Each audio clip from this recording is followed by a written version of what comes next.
Yeah. Okay, the Jentry podcast. I know that you will be loving it. We here to break it down so that you start to understand your local government. Who are the leaders? Time to get active, do something about it.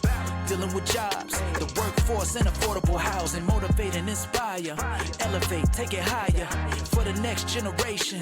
Knowledge is power for your community. Giving you the info that you really need. Time to make a change and a difference. Tune in, don't miss it. It's the Jentry. The Jentry podcast. The Jentry podcast. Making a change, switching it up. Hello, and welcome to the Jentry podcast. I have an incredible guest here today. I have Rose Beverly. She is the city manager of Paris, Texas. And more than that, she is a mother, she is a wife, and she is a true trailblazer. She was the first woman elected to the Butte County Commission in Idaho, and she was also the first woman to become city administrator in Berea, Kentucky. So everywhere she's left a legacy of both communication, collaboration, and working for the people that not only she serves in the community, but the people that work under her at the actual local government entity. So without further ado, Rose, as you've been praised by Mayor Fraley as someone that gives everything they can for the people around him, thank you for giving me your time. Rose, I appreciate you being here. For having me, and thank you for your kind introduction. That was very kind. I appreciate that. Of course, my pleasure. Well, as I kind of alluded to, you've had quite the career, and you've bounced around to many different places and left such an amazing impact have I been able to learn. So just please kind of take us through what's got you excited to serve people in the many capacities that you have. Sure. So just starting out, I really did not intend to be working in politics, although, and I consider this politics, even if I'm just currently an employee. But it just sort of happened that way because I was working and I came back to my small town that I grew up in and realized that it was dying. And I felt like kind of like the frog in the pot, that a lot of the people that lived there didn't really realize what was going on. So I came back and I wanted to raise my kids at a place where they could take a walk outside if they wanted to, kind of have some more freedom, like I did as a kid. And then I had invested, I bought a business there and realized that we were kind of in trouble as a community, but that there were some of us that realized it, but a lot of the people who had the control or the power to get help or influence did not care or realize it was going. My opinion is, as a community, you're either growing or you're dying because you can't stay stagnant. That's not how life works. So I decided and I joined a bunch of groups and tried to get some traction, couldn't get anywhere, and ended up having to run for county commissioner just to impact some of the decisions and get a seat at the table so that we could maybe get some influence to get some help. And so wasn't a place that I intended to go. But once I got there, I fell in love with the work because I realized that the world is such a big place that we all want to have an impact on the world we're in. And we can have that in many ways just by being kind to the people around us and being supportive and, bringing kindness and things like that. But being impactful to the world is hard, but you can do it. You can have a great impact on a community that you're living in by working with the people around you to do projects that are, reaching into the future. And so I fell in love with that and had some really big projects as a county commissioner, worked with a lot of great people in the community to do great work. One of the things that we did was trying to turn the Cranes the Moon National Monument and Preserve into a national park, because Idaho is the only state that does not currently have its own national park.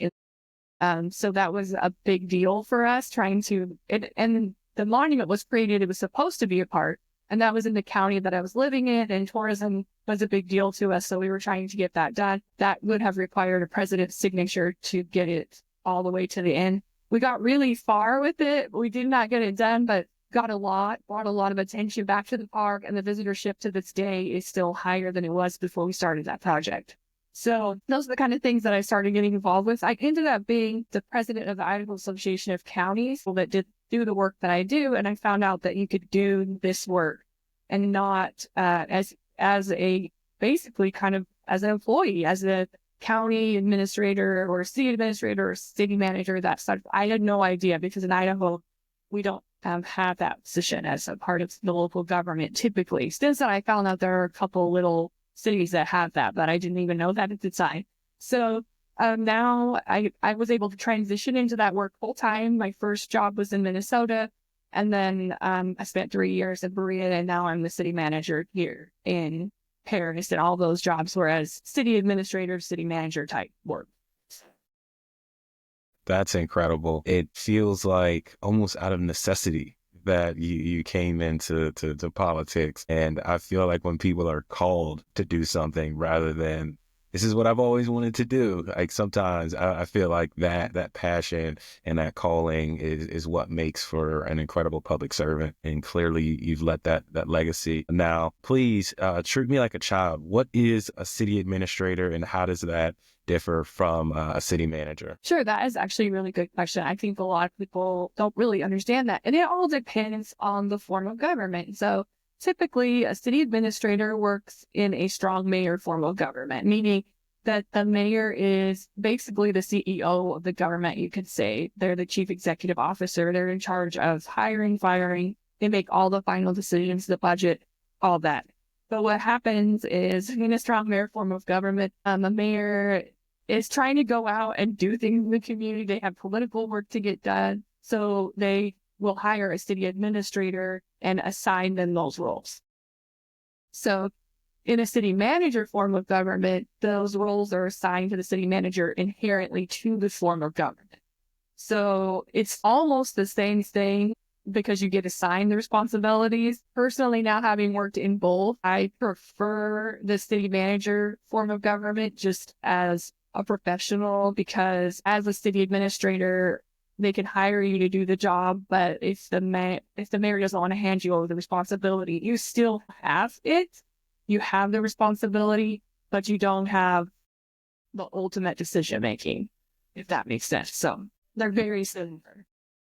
That makes total sense.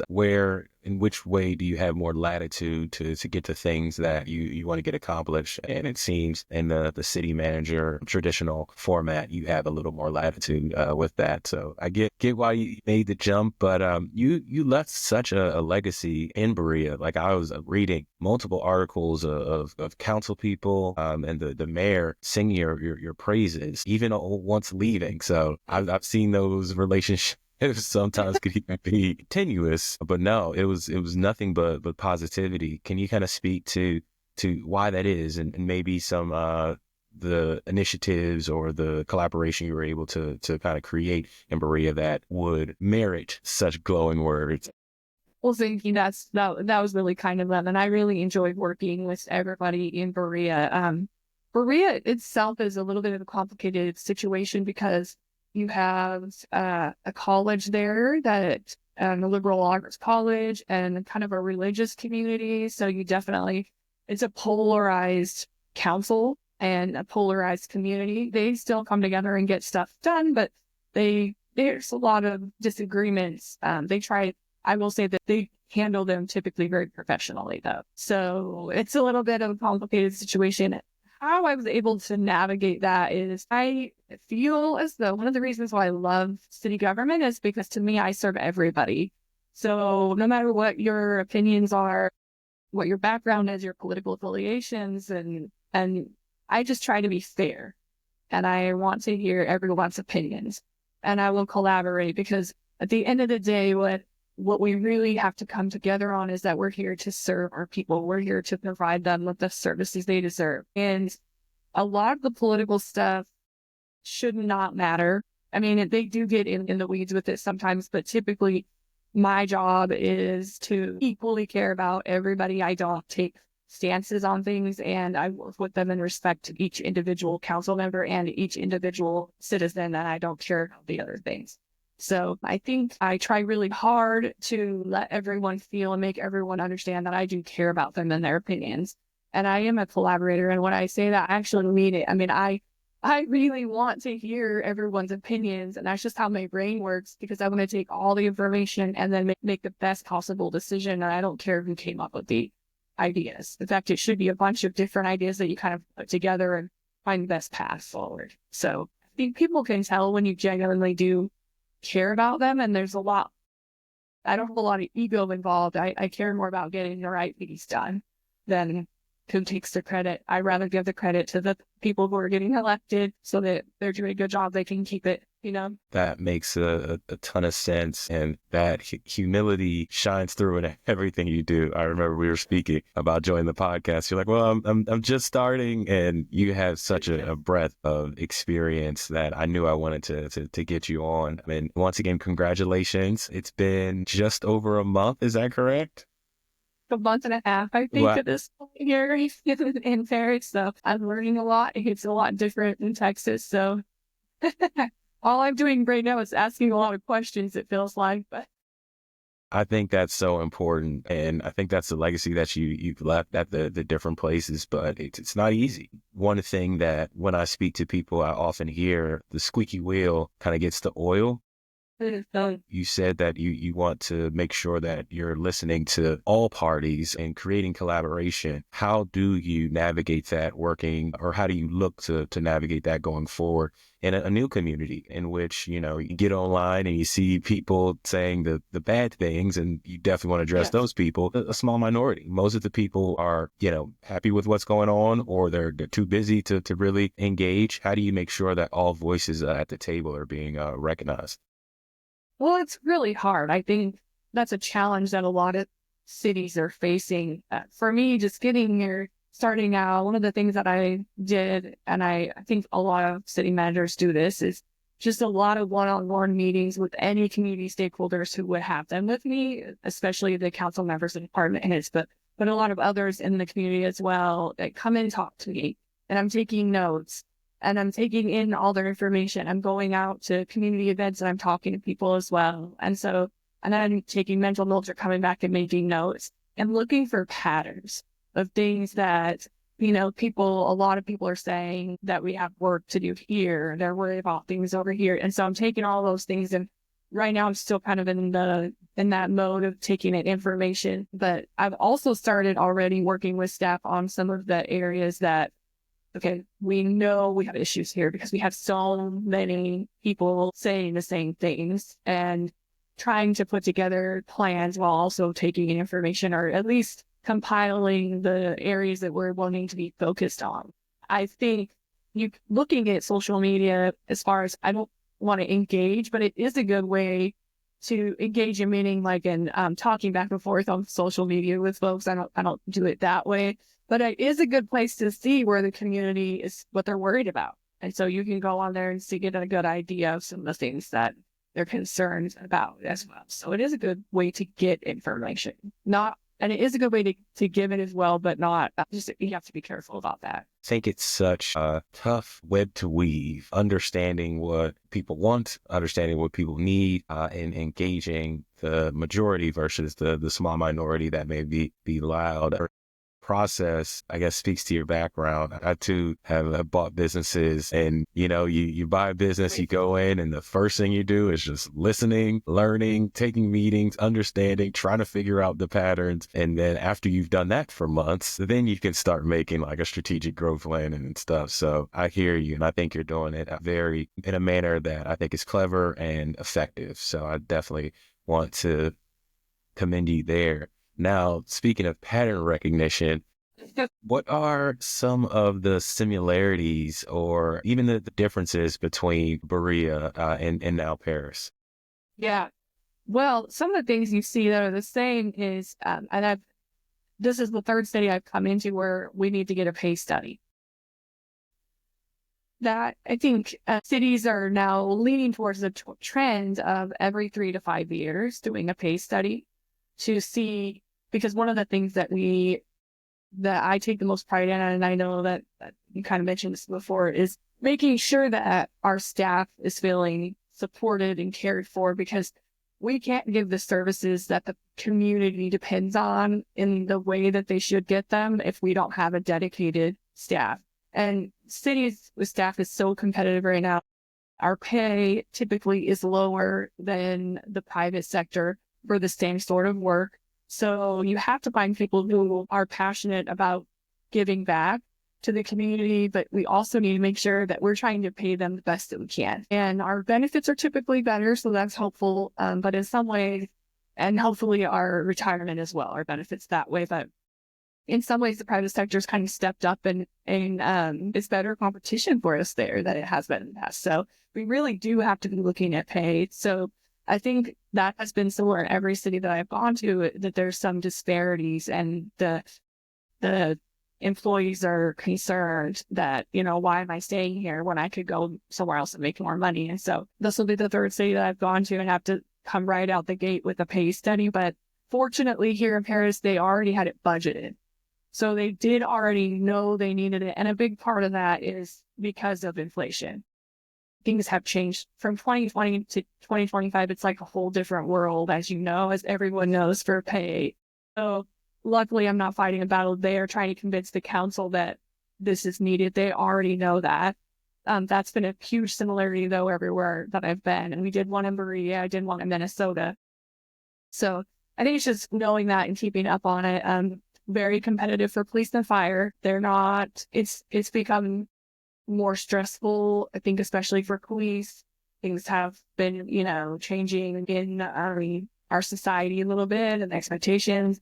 So they are here like they were in Berea, looking at more community policing, raising pay, trying to take more of an effort to focus on mental wellness for the police and wellness initiatives. So that's good. So I'm seeing those trends kind of transcending different states I'm working in, which is really good. Those are some of the things I see. And also capital improvement planning, budgeting, forecasting, everyone's thinking forward. And it's even more challenging to do that right now with inflation, because it seems like from day to day, we don't know where we're going, but we still have to try. So those are some of the things I'm seeing. And then also, as we talked about, I don't want to leave out the communication thing. I think that's the expectations from the community for cities to step up and communicate better with them is across the board. People have those expectations, and they should, because, I'm glad that they want to hear from us, and that I think it's our time as a city to step up. Whereas before, our communication was maybe in the newspaper with what we had to do with, posting a notice or something. I think people now want to know more, like, why are you doing this project? What are the implications of it? How much does it cost? I've had people really concerned about the cost of projects. So those things are really, interesting, that no matter where you go, it seems like we're facing some of the same issues. One thing my dad always used to say was make it make sense. And that's what people, I think, at the heart with that communication. It's, why are we doing this? Why is it beneficial? And if you can kind of paint that picture, then I can get on board with it. And I think that is a great expectation, and it's good that people are engaging and yearning for that now. And another thing you spoke about was looking forward and the planning aspect. I'd love within, you've been there a month and a half, so I know I'm stretching a little bit, but if you can kind of talk to like your vision for Paris, maybe over the next 5 to 10 years. I'm not sure if you guys already have the strategic growth plan or you guys are building it, but just what's your vision for the next couple of years? It's an exciting time to be in Paris, Texas, because everyone sort of explains it like it's an up and coming city, and that, like, if you were on a track, you'd be like, you're right here and ready to go. Everyone kind of feels the energy of that, and I've heard people use that analogy everywhere I've been. So I feel it, and that's why I was excited to come here. So they are just now working on the city council, when I say they, and of course the city in general, but to them and the staff, a strategic plan update. We have been working with a consultant, or trying to pick out a consultant, and they picked one out. So now we will be working with the consultant to create the strategic plan. But the energy is really around trying to figure out, who are we and where are we wanting to go in the future? What do we want to be focused on? The city is struggling with just money. I mean, they don't have enough money, just like every community. Don't have enough revenue coming in. Expenditures are out of control. They're behind on their capital improvement planning, really behind. I think that's probably one of the biggest challenges it would have been for me or any city manager taking on the role in Paris, is that you want to be thinking forward, but they're so far behind that you end up just putting out fires all the time. So really need some kind of infusion of something. And we're trying to get creative to figure out, how do we come up with some money to get caught up? because if we're worried about the fact that we have so many streets falling apart right now, how do we think about putting a plan together to get on track? How do you get on track when you're this far behind? And there's a lot of blight in our older neighborhoods. It's like every other house needs to be torn down. And maybe not every other, but every maybe third or fourth. I mean, it feels like every other, and because it's such a big thing to overcome. But they are working on great plans. They've already started a program to encourage people to come in.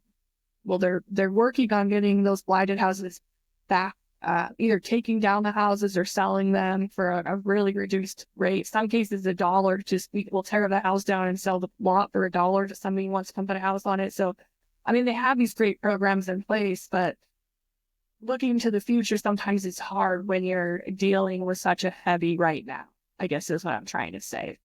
So we have a good council who understands that we've got to come up with some creative ways of looking at things. So you can't stop looking forward, but it's really hard to be proactive in the situation the city's in.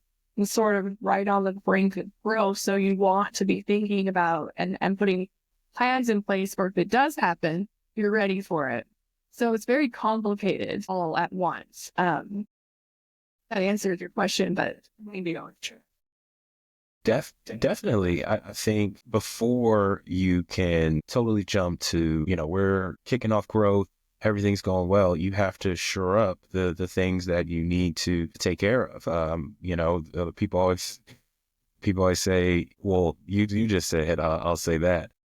When the streets aren't paved, when there's no piping in the ground, when we don't have people, you can't bring in a big company because you're not ready for that, or you have other things that you need to focus on. Or if you don't have an educated workforce, you can't think about bringing in a big company or big investment from outside people, which it sounds like cash and would be helpful. So there's a lot of things that you kind of need to shore up before moving forward. So no, that totally makes sense. Now let's kind of double click on the state of Paris right now. Do you feel like it's a fully livable community, kind of, I say soup to nuts for the different aspects of life? So, coming out of college, you need more of an entry level job. You probably need like an apartment that, is very affordable. And then you potentially get married. No kids yet. You're moving into maybe a small house or still an apartment. Then you become more established. You want that two and a half kids, dog, picket fence. And then the later stage, kids out of the house, more retired, maybe downsize, but you want the amenities. You want to be able to enjoy the hard work that you put in. How do you feel Paris is doing on that scale? Well, they have I think you could do all that here, for sure. It's an interesting community because it's about 25,000 people, but 50 in the county. But it's kind of in the middle of, I don't want to say nowhere, but it's an hour from, I'll say, Sam's Club. So we do have a Walmart here. There's a lot of great grocery stores. But what's neat about it is that even though this community is kind of small, it's the hub of this whole rural area. Well, people are coming in here to get their groceries instead of going to the bigger communities. So they're coming in here to shop. They're coming in here to go to restaurants. And I feel like this community, even though it's smaller, has more to offer than a lot of suburbs I've lived in that expect you to drive 40 minutes to the nearest big city. This is sort of the hub. So I don't have to leave here if I want to find some nice professional clothes for work or buy groceries or those type of things. So it's a good place. As far as the housing goes, I think they don't have a lot of really new homes. We do have a planned subdivision coming in, so that provides some new homes, but they have a lot of nice older homes. And there are plenty of rentals, although some of them, they're working on getting nicer rentals. Some of them aren't in the best shape. Talking about doing a rental inspection program so we can kind of push the landlords into providing better rental opportunities. But overall, I think they're working on that stuff that you said. I think you could probably do all of that right now, but it could be better, Yeah. That's so interesting to me. I was actually speaking to an economic developer in Utah, and it was a similar situation. Like they're a small community. One of the towns is a small community, but it's the hub for everybody remotely near. Like they're like Walmart is like the number 2 in the entire state. Yeah, it's like that. Like, for revenue. So yeah, that is such a interesting phenomenon. What you're stating makes sense. Like that is difficult. That's what everybody is aspiring to. But it seems like you guys have the like bare bones of it, and you have the homes there, and nothing wrong with an old home. They usually Yeah, might be better. I prefer them myself, but that's Yeah, they have a little more like personality oftentimes, and it seems like you guys are planning though with the subdivision and then redoing some of the rental space. So I think that is great. So as you start to think, because I think you have to be prepared for success, and it sounds like you think of that too. As you guys and when you guys kick off that high growth, how are you planning to make sure that you're growing at a rate that makes sense and doesn't lead to displacement or like taking away the culture, the I hate to say vibe, but the identity of the community? How do you kind of balance those sometimes at odds, different situations? Yeah, that is such an important question because we can see that happening in cities all around us all the time. And people always say, we want to still be us. We want that growth, but we want to maintain what makes us who we are. And one of the things I'm really excited about for Paris in particular is they have a wonderful, unique downtown. And it's starting to just come to life. And I feel like it's the heart of this community. I feel as though if we could continue that downtown growth and continue to bring life and beauty to the downtown, that is sort of going to spread the blood flow out, you know?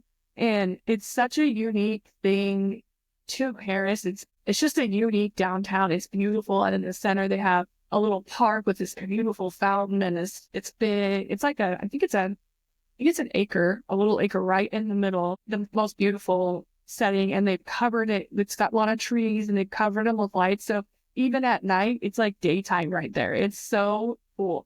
And I think them putting all that effort into kind of creating, because that's what they feel like they are. It's like their history, you know? And so I think that's how a lot of towns, if they have a downtown, can kind of keep their character, is by creating those historical districts like they've done here and putting effort into making those places special, because that is unique to this town. I mean, everybody has a Walmart. Everybody has, you know, all these different stores and the chain stores and things like that. But it's promoting and helping to support those local businesses in the downtown historic districts that kind of make each place who they are.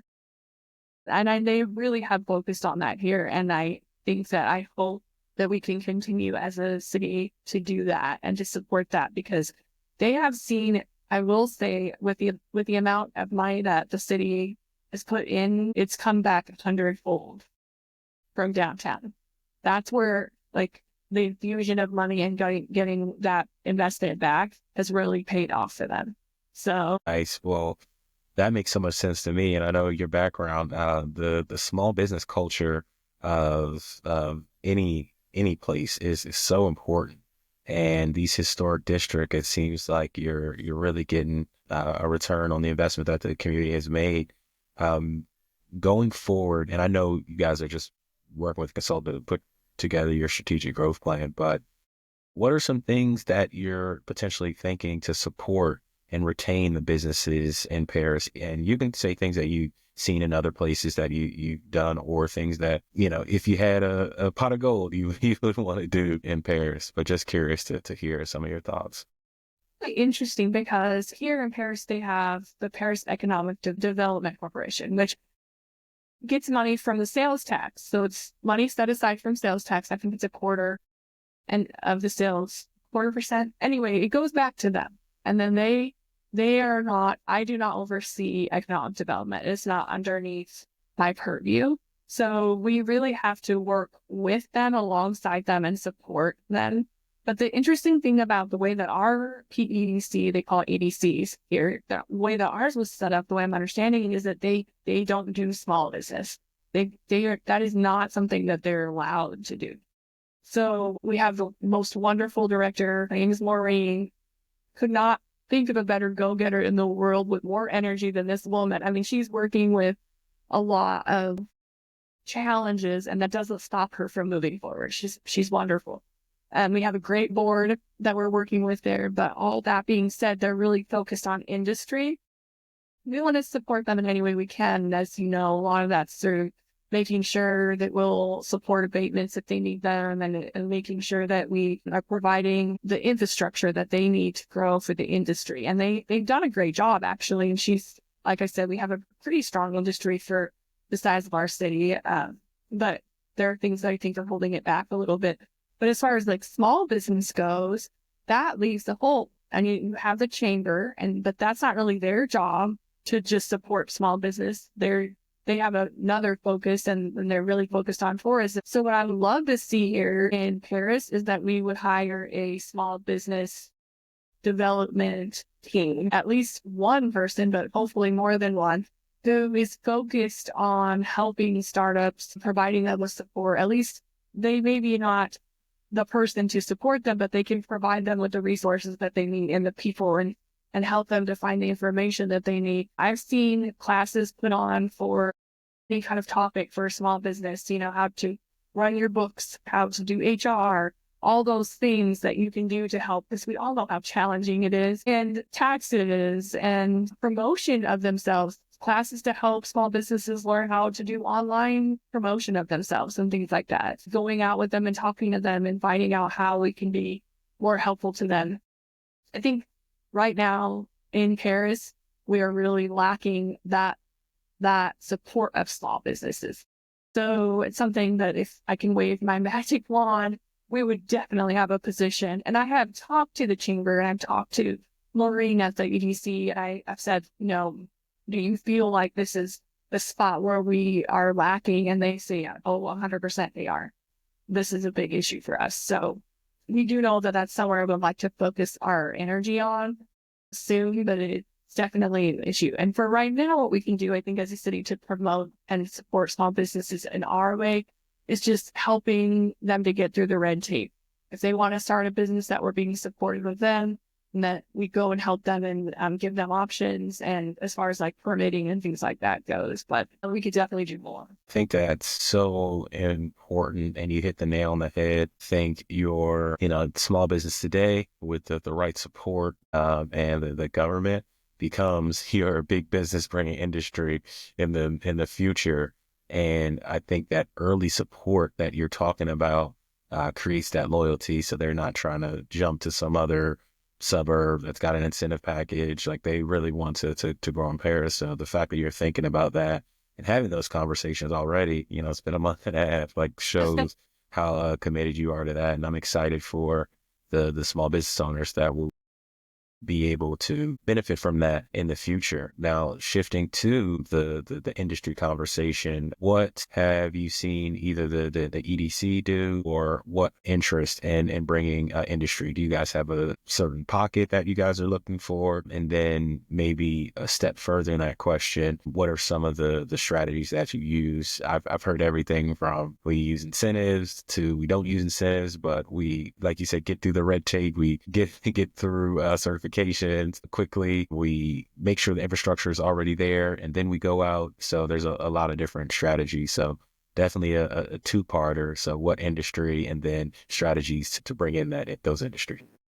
Yeah. So I always like to think from the foundation. As far as the city goes, one of the things that I think doesn't get thought about as often is one of the best things that the city can do to support economic development, especially with industry, is to make sure that we look like a great place to live, that our streets look good, that that the blight's not evident from every direction you're driving into town, that we're clean and presentable, and we have good council meetings and people are working together. And we have some of that here in Paris, but on other areas, it's an issue. Our streets, definitely a lot of them are in bad shape. And so I sort of feel bad for the economic development professionals or the board and Maureen trying to work here in our town, because it's like we hired them to run the hotel and we're like, sell the rooms. The rooms are great. And our lobby is kind of a mess. And so are people going to walk in and want to invest $1 billion here if it doesn't, look like we're investing in ourselves? So I think sometimes foundationally, that's where cities need to really, they focus on bringing in industry, but they forget that, you have to spend the money to keep up on the things that you already have. So that's one area I think that I really want to focus on for bringing in industry right now is stuff and invest in ourselves so that if we look like we're investing in us, that an industry wants to invest in us too. And then as you mentioned, housing, making sure we have that, or then they bring in jobs. But I think one of the best strategies that you can do right now to be competitive is making sure the infrastructure is in place, and cities can help with that a lot. So it's been sort of standard practice for cities to say, let the developers bring in the infrastructure. Well, but we want to be attractive. We need to have the infrastructure in the ground for them. It's a different, more competitive world, and it should be. We should be striving to get these jobs into our community. So I think that one of the things that I would like to work with the EDC on here is making sure that we can get the infrastructure out to the places that they need it, ready to go areas. And then we do have to work with incentives where we're at, because like I said, we're kind of out here in the middle of, it's beautiful out here, but there's not a lot of big cities around us. So we're not by a metropolitan area. We're about 2.5 hours away, or 2-ish hours away from Dallas. So the industry will come out here if we just have we have to have a little bit more to give them, because we can offer them a cheaper land, we can offer them abatements, incentives, and all those things. So for us to be competitive, we do have to have a package to offer them when they get.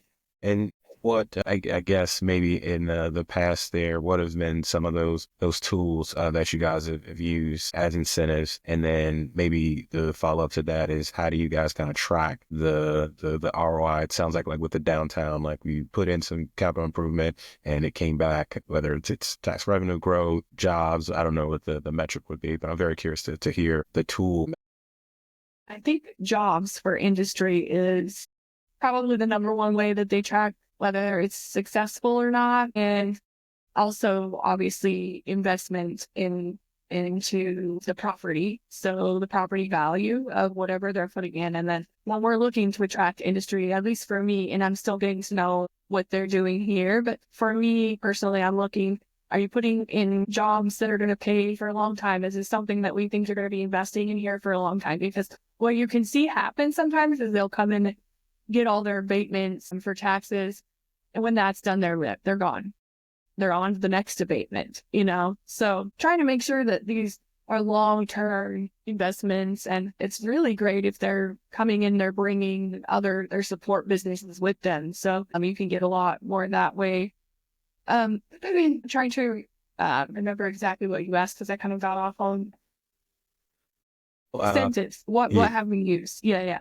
So I think a lot of it, how do we measure success, is like in downtown, it would be investment into the properties, because of course you want the jobs to come, and they do come with that typically, but it's basically getting it back on the tax roll and worse something, because a lot of these downtowns have all these empty buildings. You have one that has something in it and then an empty one, and they're not, their value isn't very high. So we're seeing investment money poured into our downtown buildings right now, and then their value going up. And that's a great way to measure success. And I think I'm just measuring how many dollars are being put in. I think if I've been told in the last 4 to 5 years, 50 million into this little downtown. These older buildings are expensive to restore.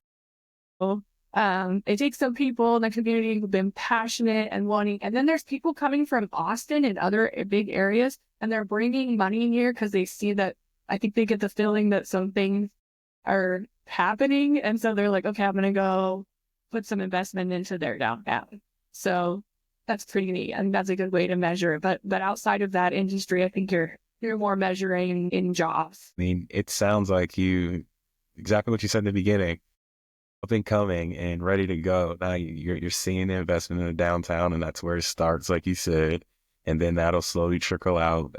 I'm very excited, and obviously you want jobs and you want long-term partners, not those people. And yes, I've heard horror stories of people taking the abatements and as soon as they're done leaving. But those long-term partners, then those that can increase the average wages, those jobs, those partners as well. It sounds like you guys are really, you all are thinking of this very thoughtfully. Now, one question I always ask: everything can't be sunshine and rainbows when you're up and coming, or even when you're fully there. If you had one challenge or barrier that you could change, you could just snap your fingers and it was gone, what would that be? And the revenue to catch up and be forward thinking like we talked about. Because it's so hard to catch up as a city once you get behind on revenue. And what you see happen a lot is you get a group of individuals that become council members and they're very concerned with cutting taxes and not raising taxes ever. And they don't care about the fact that there's never been a year in the history that I know of that the cost of doing business in a city went down. So if you're not kind of taking those increases and trying to keep up with inflation, it starts to pull apart. And then what happens is you get behind on your infrastructure. You're just putting out fires. So it's like, well, we should be doing 10 streets a year to keep up, let's say. And, well, we're going to cut taxes and now we can do 1 street a year. And that's okay for 20 years. But then 30 years later down the road, your streets are falling apart and you're just patching them together. And then you need to rebuild them instead of just keeping up with them. And so this kicking the can down the road thing that you see cities across the country doing all the time in the name of saving taxes ends up costing the taxpayers so much money. And I mean, if I had a magic wand, it would be for them to understand it's not stop kicking the can down the road and to be able to be in this situation that we're in right now and see that we have a council who and staff who didn't create the problems that we're sitting here with, but we're here to try to fix them.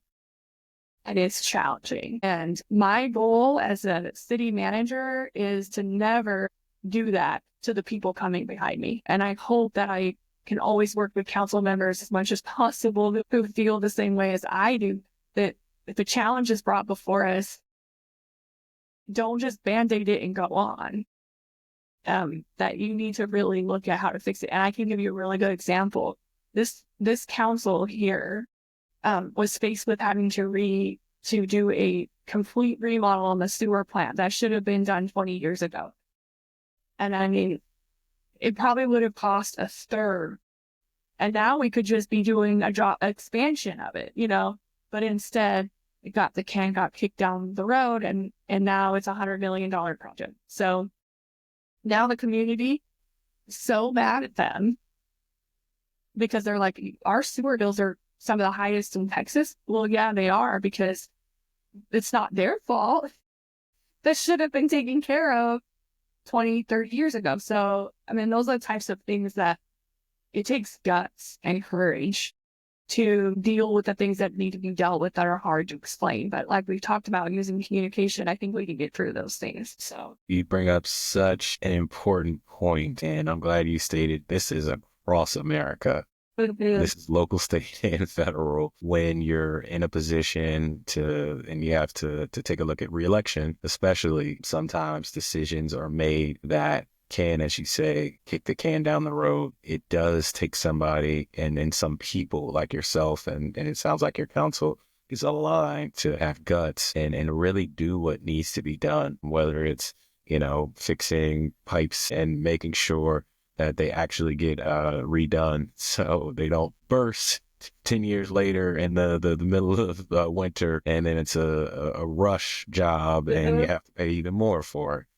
So I think you are at that. I commend you, and I'm excited to check in as we go forward, because I know it's not. If it were easy, it wouldn't take guts to do it. So I'm excited to hear more. Now, I do want to pause here, and I definitely want to end on a positive note. Is there anything that you feel like we missed, or you just want to say about Paris? I'd love to hear your final thoughts. Really great questions.